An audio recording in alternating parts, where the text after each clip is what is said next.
오늘 본문을 통해서 예수님이 제자들을 현장에 보내시면서 하신 말씀이 이 말씀이죠. 그 지난주에 있었던 말씀 속에서는 우리가 살다 보면 분명히 고난도 오고 문제도 오고 어려움 올 것이다.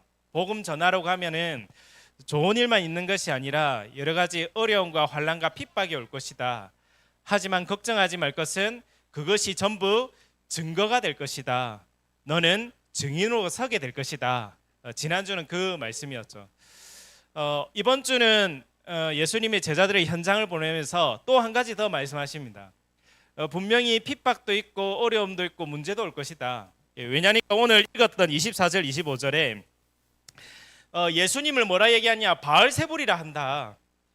그러면 예수님과 함께한 너희들도 똑같은 대접을 받지 않겠느냐? 바알세불이라는 것은 귀신의 왕이라는 거죠. 예수님이 가는 현장마다 귀신 쫓아내고 치유하고 사람을 살리니까 그 당시에 유대인들이 귀신의 왕이다 저 사람. 무속인도 그런 게 있잖아요. 무속인도 그 신이 이렇게 심하면은 센 신한테 가가지고 떼달라 하거든요. 문제 해결하려 하잖아요. 예수님은 귀신의 왕이다 이렇게 얘기하니까 그들과 함께 다니는 제자들도 똑같은 그런 핍박과 문제 오지 않겠느냐. 그러면서 오늘 예수님이 제자들에게 한 말씀이 두려워하지 말라라고 되어 있습니다. 두려워하지 말라는 것은 두려워할 일이 있으니까 하는 얘기겠죠. 우리 자녀들이 학교 갈 때 비행기 조심해라 이런 말 안 하잖아요. 그렇죠? 그럴 일이 없으니까 비행기 조심해라 그 말 안 하잖아요. 차 조심해라 이런 건 뭐 얘기를 하지. 차 조심하고 그렇죠? 뭐 다른 가는 얘기들을 하겠죠. 신호 잘 보고 뭐 그런 얘기를 하겠죠. 왜냐하면 그런 일이 있으니까. 두려워하지 말라 이 말을 하는 일은 두려워할 일이 있으니까 예수님께서는 두려워하지 말라라고 얘기를 하는 거겠죠.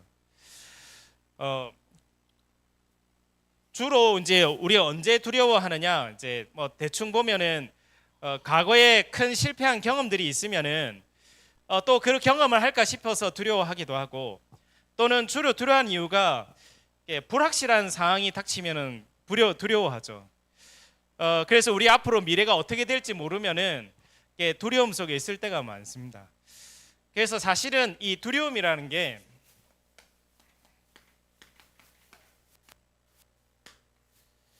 지금은 개인의 문제를 넘어서서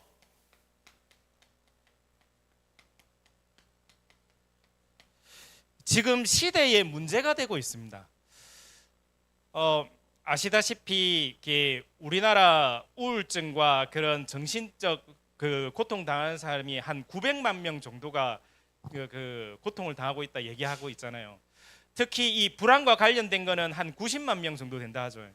특히 요즘은 누가 이 불안과 두려움이 많이 오느냐? 10대 청소년들이 젊은 청소년들이 불안하고 두려운 증세들이 많이 나타난다 하잖아요. 이거는 앞으로의 지금 시대의 문제고 앞으로 우리 자녀의 문제고 미래의 문제가 이 두려움의 문제죠. 그래서 우리는 거기에 대한 중요한 답을 가지고 가야 됩니다. 분명한 것은 건강 때문이든 또는 우리 자녀 때문이든 또 미래에 뭐 먹고 살까에 대한 경제든 미래의 문제든 거기에 두려움에 잡히면은 눈에 보이지 않게 일어나는 일이 있거든요. 그 일이 뭐냐면은 결국은 두려움 속에 있으면은 질병이 오게 되죠. 그래서 의사들이 스트레스 받지 말라는 것은 그게 결국은 질병, 우리 몸에도 연결되기 때문에. 뿐만 아니라 눈에 보이지 않는 이 흑암.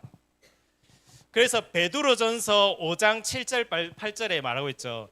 너희 염려를 주께 맡겨라. 그 이유는 뭐냐? 하나님이 너를 돌보시기 때문이라. 또 대적 마귀가 삼킬 자를 찾아 돌아다닌다. 우리가 불안하고 두려운 그 순간에 나도 모르게 이 흑암이 속이거든요. 그렇게 되면은 우리가 올바른 판단을 할 수 없게 되고 올바로 우리가 선택을 할 수 없게 되는 거겠죠. 그래서 우리가 이 두려움에 가장 중요한 우리 근본부터 알아야 되겠습니다. 눈에 보이는 두려움에 대한 부분들을 얘기하겠지만 우리 성경에서 말하는 가장 중요한 두려움의 근본부터 얘기하겠죠. 그 시작이 창세기 3장에서부터 시작됐습니다. 하나님을 떠난 순간부터 하나님 떠난 인간에게 가장 먼저 돌아오는 게 여기에 10절에 지난주에도 얘기했었죠. 우리 인간에게 바로 찾아오는 게 두려움입니다. 하나님을 믿지 않고 하나님을 떠나고 하나님을 모르는 상태가 그 된 순간부터 이유 모를 원인 모를 불안이 우리에게 두려움이 찾아오는 거거든요. 현실과 상황은 똑같은데, 그렇죠?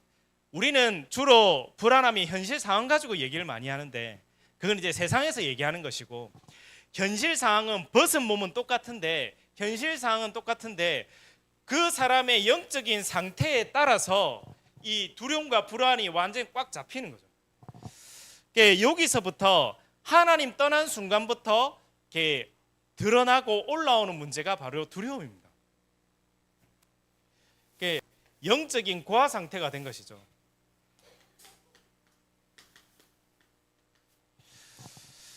욥기 3장 25절에 욥이 고백하죠. 내가 두려워하던 그것이 나에게 임했다. 내가 무서워하는 그것이 내 몸에 임했다. 내가 두려워하고 염려하는 것이 영향을 다 주는 겁니다. 내 인생에 또 내 몸에 내 삶에 다 영향을 주는 거죠.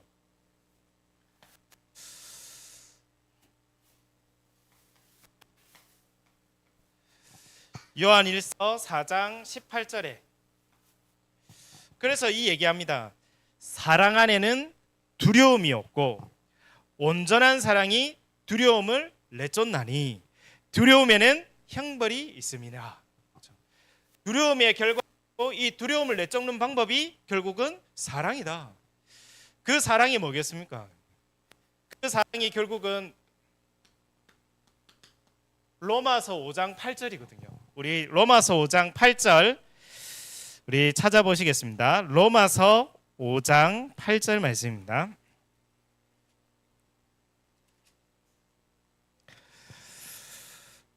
신약성경 245페이지입니다. 로마서 5장 8절입니다. 같이 합독하겠습니다. 우리가 아직 죄인 되었을 때에 그리스도께서 우리를 위하여 죽으심으로 하나님께서 우리에 대한 자기의 사랑을 확증하셨느니라. 아멘. 우리가 죄인 된 상태, 망하고 멸망하고 두려움 가운데 불안 가운데 죽어야 될 그 상태 가운데 있는 우리를 사랑하시는 증거로 그리스도를 보내주신 거죠. 그래서 그리스도께서 십자가에서 이 문제를 해결하러 오신 것입니다. 하나님 만나는 길을 열기 위해 모든 제 저주 재앙을 끝내기 위해 오신 것입니다. 그래서 이제는 우리가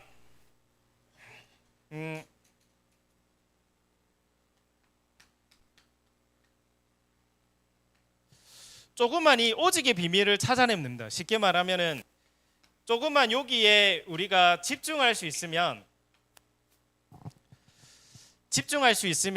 결국은 해결되는 문제거든요. 그래서 이사야 40장 31절에 오직 여호와를 앙망하는 자는 새 힘을 얻으리니. 그렇죠? 하나님께서는 여호와를 앙망하는 자에게 새 힘을 주시겠다 약속하셨습니다.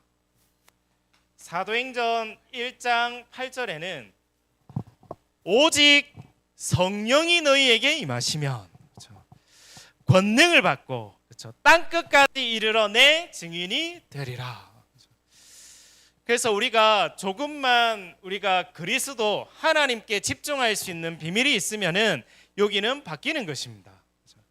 그 사람의 인생의 가장 근본적인 두려움과 불안은 결국은 하나님을 만나야 되고 하나님께 집중하는 비밀이 있을 때 치유되는 것이거든요. 하나님 주시는 영적인 힘과 새 힘을 얻어야 되는 것입니다. 우리가 멍하게 있으면은 병도 들어오고 다 들어오거든요. 적인 힘을 얻어야 되는 것입니다. 그래서 오늘 본문의 우리 내용을 짧게 보겠습니다. 그래서 첫 번째로 우리가 알아야 될 것은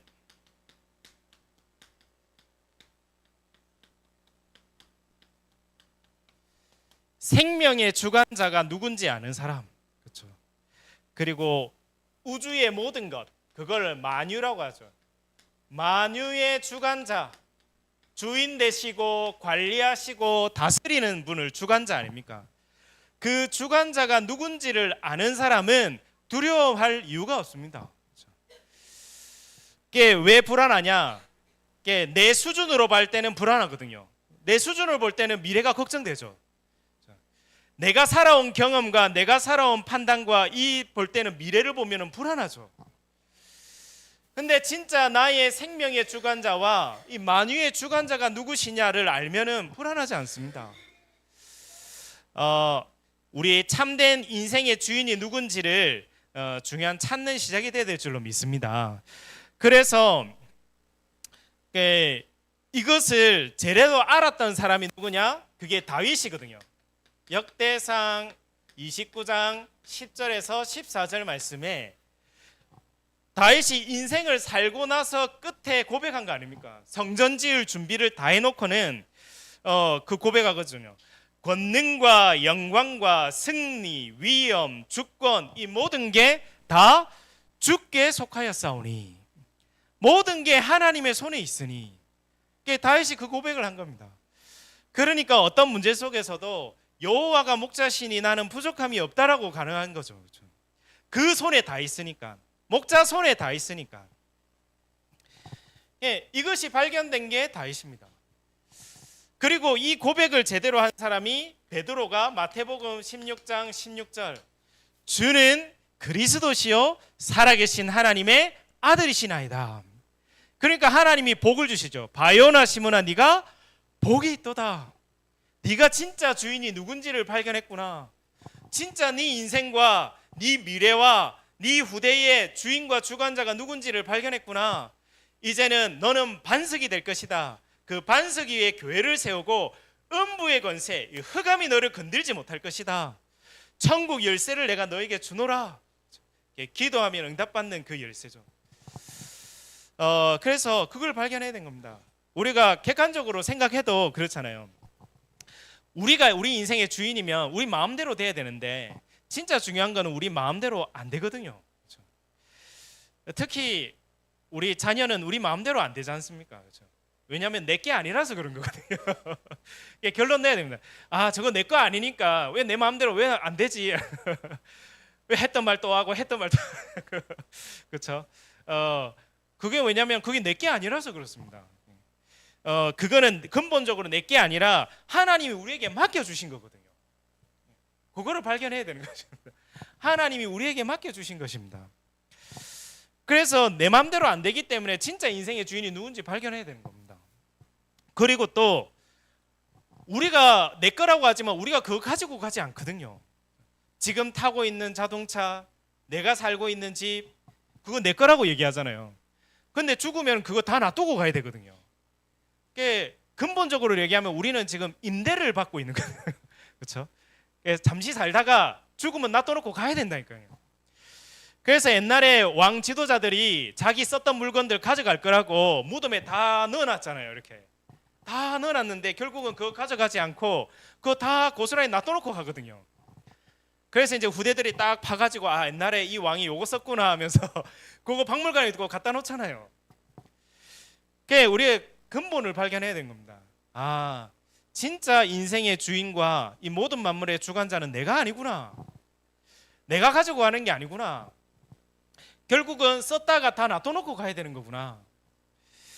그게 발견이 안 되면은 평생 우리는 불안과 두려움에서 살 수밖에 없습니다. 그렇죠? 왜냐니까 내가 주인 되니까 내 마음대로 되고 내 생각대로 돼야 되잖아요. 그거 안 되면은 돌고 미치잖아요. 그렇죠? 이 부분들이 발견 안 되면은 지난번에도 제가 얘기했지만은 그토록 나를 위해서, 우리를 위해서, 우리 가족을 위해서, 자녀를 위해서 살았는데 어느 날 알고 봤더니 나라는 감옥에 내가 갇혀 있는 거예요. 내 뜻대로 내 맘대로 안 되면 막 미치겠고 돌겠고 우울하고, 그렇죠? 어느 날 나도 모르게 이런 문제들이 이 속에 있는 거죠. 여기서 나와야 되는 것입니다. 나는 좀 부족하고 연약은 모자라도 상관없습니다. 그렇죠? 내 인생의 주인은 그리스도십니다. 그렇죠? 이 주관자가 발견되지 않으면은 우리는 늘 스트레스 받거든요. 그렇죠? 자녀 보고 스트레스 받고, 그렇죠? 축복인데, 우리 다 축복이잖아요. 자녀가 축복이고 가정이 축복이고, 우리에게 있는 모든 만남은 사실 축복 아닙니까? 그렇죠? 다 축복인데 자꾸, 그렇죠? 우리 내 생각과 내 관념, 이거는 자꾸 이게 보이잖아요. 이게 저도 속으로 이렇게 딱 보면서 내가 입을 닫아야 된다 이런 생각을 많이, 내 입을 닫고 내가 기도해야 되는 것이다 이런 생각 많이 하거든요. 이게 발견돼야 되는 것입니다. 그제 진짜 우리 인생의 주인은 하나님이시다. 그리스도시다. 모든 승리, 모든 위엄, 모든 권능, 모든 영광 주께 있다. 이 주인이 발견되면 스트레스 받을 필요 없거든요. 그렇죠? 하나님이 맡겨주신 것, 내가 잘 감당하다가 내팽개치면 안 되잖아요. 그렇죠? 주인이 우리에게 잘하라고 맡겨주신 건데, 그렇죠? 자녀도 잘하라고 맡겨줬고, 그렇죠? 우리 잘하라고 맡겨준 거잖아요. 그걸 이제 주인이라고, 나는 내 주인 아니까 막 내팽개치라 이 말은 아니지 않습니까? 그거 잘 감당하다고 가는 거죠. 그렇죠? 근본적으로 걸 알아야 되는 것입니다. 그렇죠? 아, 주인이 하나님이시구나. 그래서 이 부분들을 발견하는 것이 가장 중요한 것입니다.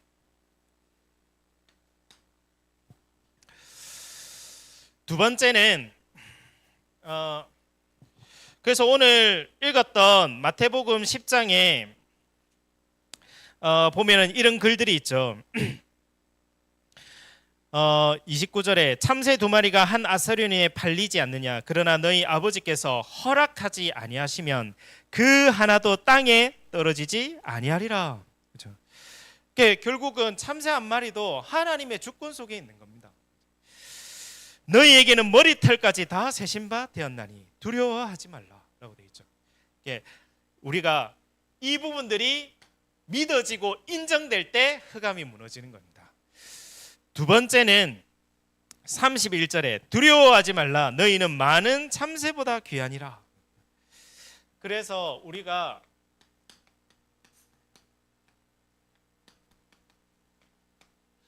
복음의 가치를 알면은 두려워할 이유 없습니다. 하나님이 우리에게 주신 이 구원받은 하나님의 자녀라는 이 가치를 알면 두려워할 이유 없습니다. 이 가치를 안다는 것은 나의 가치를 아는 것과 똑같은 거거든요. 진짜 구원이 뭔 줄 알면 나에 대해서도 알게 되는 것입니다. 그래서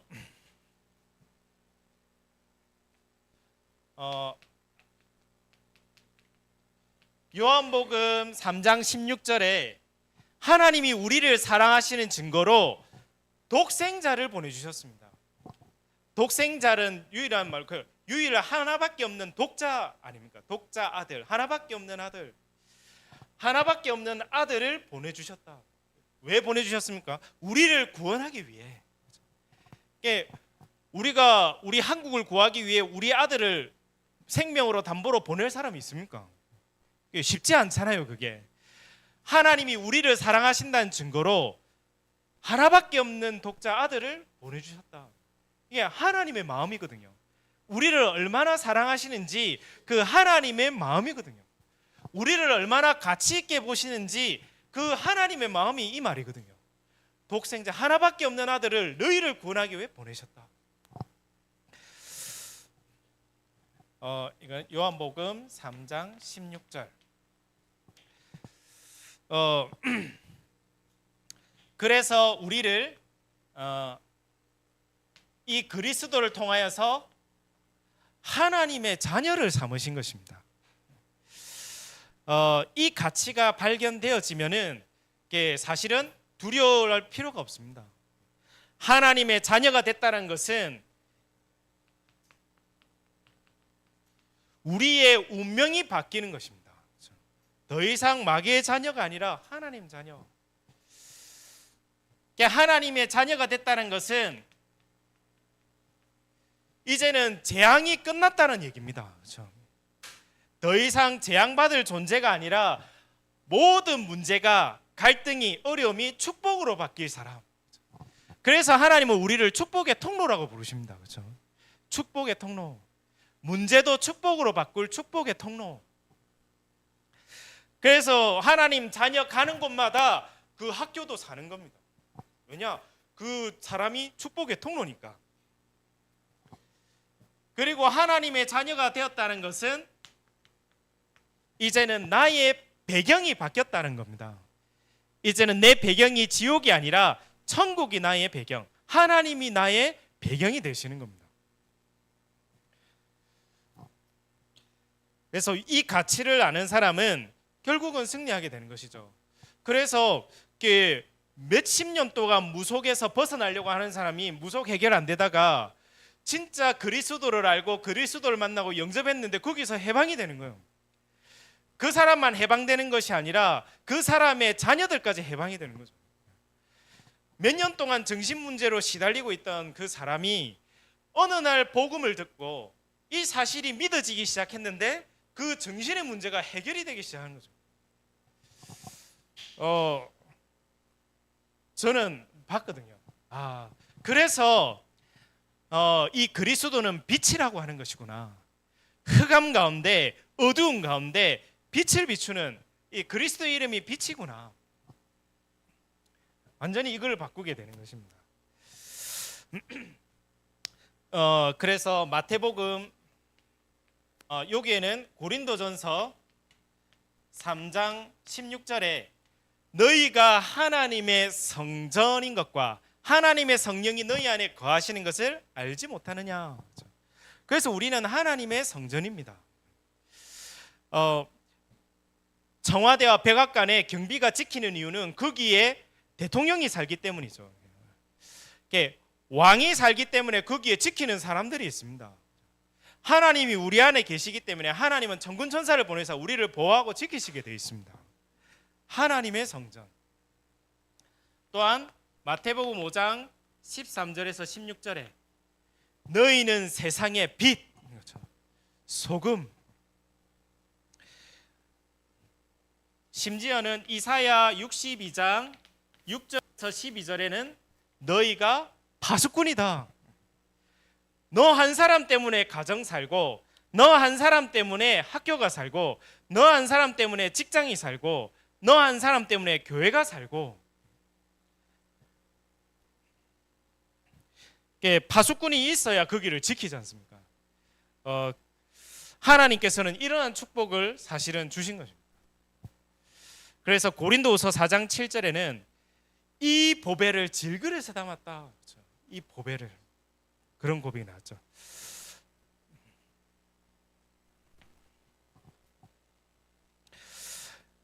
그래서 이번 한 주간 동안에 진짜 복음의 가치가 우리 삶 속에 발견되어지는 시작이 되어야 될 줄로 믿습니다.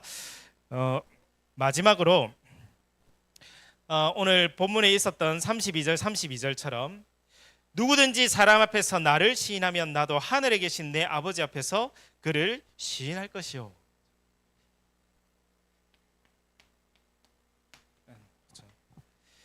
신, 고백, 선포. 이제는 하나님이 우리에게 주신 이 복음을 시인하고 고백하고 선포할 때 이 두려움은 무너집니다. 그래서 날마다 우리 속에 날마다 믿음의 고백과 복음의 고백이 날마다 되어지기를 기도합니다. 로마서 10장 9절에서 10절. 마음으로 믿어 의에 이르고 입으로 시인하여 구원에 이르느니라. 로마서 10장 13절. 누구든지 주의 이름을 부르는 자는 구원을 받으리라. 그래서 이 사실을 알았던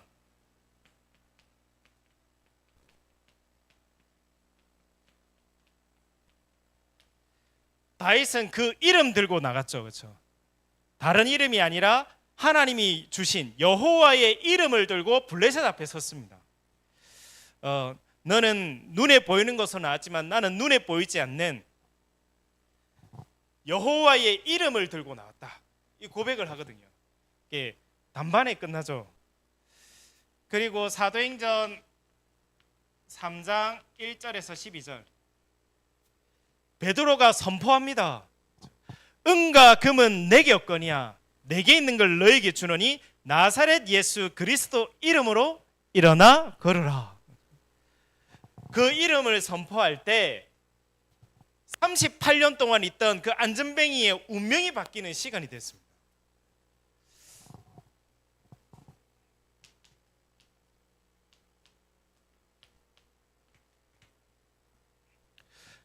바울도 귀신 들린 여종에게 얘기한 거죠. 예수 그리스도의 이름, 그 이름을 선포했는데 흑암이 무너지게 돼요. 귀신이 떠나가 되는 그 역사가 일어났습니다. 그래서 우리 삶 속에서 날마다 이 고백을 하는 것입니다. 이 언약 잡고 기도하는 것입니다. 그래서 결론입니다.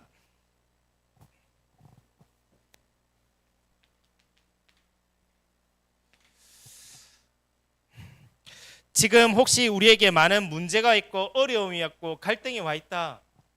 그거는 전부 우리가 축복으로 바꿔야 됩니다.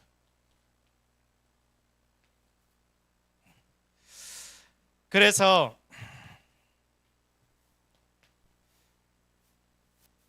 우리는 세상 현장에 뭘 가지고 가느냐? 확신을 가지고 가야 됩니다. 어떻게 하면 확신이 생기느냐? 우리에게 이 시간이 필요합니다. 하나님을 바라보는 시간, 정말 하나님께 집중하는 시간, 이 시간이 필요합니다. 이 비밀 속에 들어가면 들어갈수록 우리에게 뭐가 오느냐? 불확실한 현실 속에 우리는 확신 가지고 가게 됩니다. 성경에 나온 인물들이 그 불확실한 현실 속에 확신 가지고 가더라고요. 바울은 확신 가지고 갔습니다. 내가 로마도 보아야 하리라. 그랬더니 하나님이 바울에게 하셨죠. 바울아, 두려워하지 말라.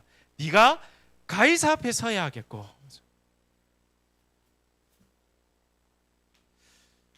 그래서 하나님 주신 언약 붙잡고 그 확신 가지고 현장을 가야 되는 것입니다.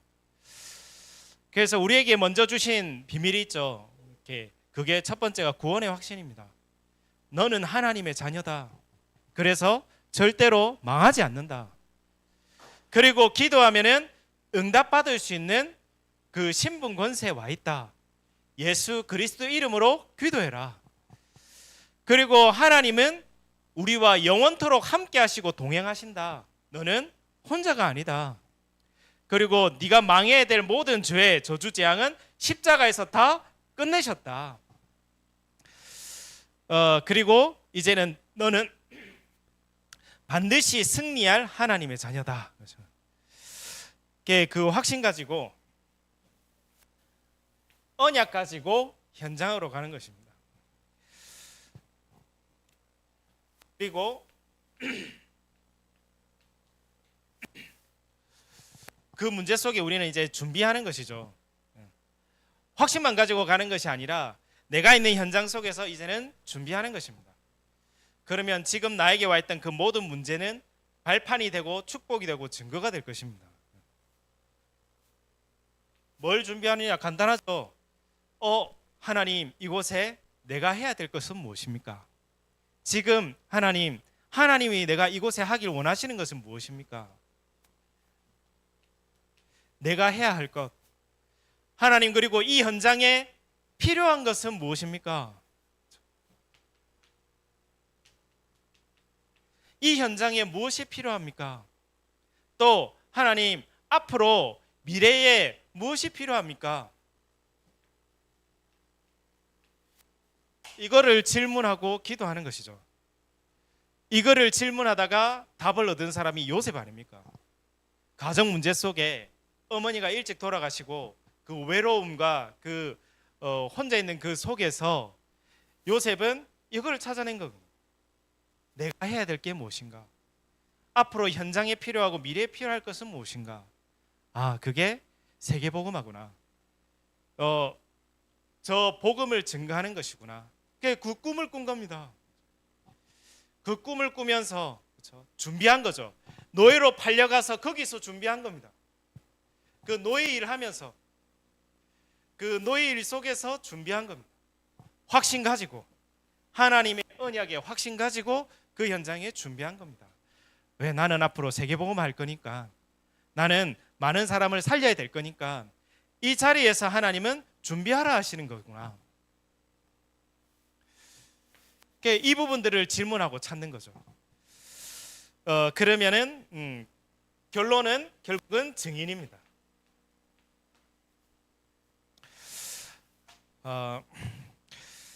그래서 하나님은 우리에게 문제 준 것 같지만 아닙니다. 결국은 우리를 증인 세우려고 하시는 것입니다. 왜 가정에 문제가 왔느냐? 가정 문제의 증인되라고.